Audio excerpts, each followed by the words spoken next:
Presiden Prabowo berkata, "Jangan melawan kehendak rakyat." Kalimatnya terdengar tegas, terdengar berani, bahkan terdengar seperti janji perubahan. Tapi pertanyaannya sederhana, apakah yang dibutuhkan rakyat hari ini adalah pidato atau pembuktian?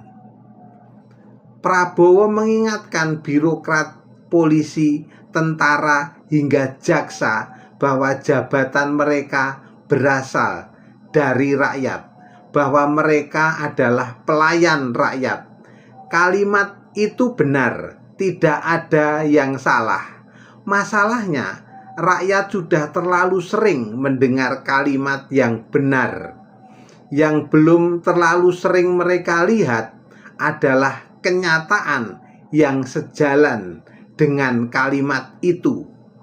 Karena bagi rakyat, pidato tidak menurunkan harga kebutuhan pokok. Pidato tidak menghapus korupsi. Pidato tidak otomatis membuat hukum terasa adil. Yang dicari rakyat adalah hasil. Prabowo juga mengatakan, rakyat tidak ingin korupsi dan penipuan terus berlangsung. Setuju. Siapa yang tidak setuju?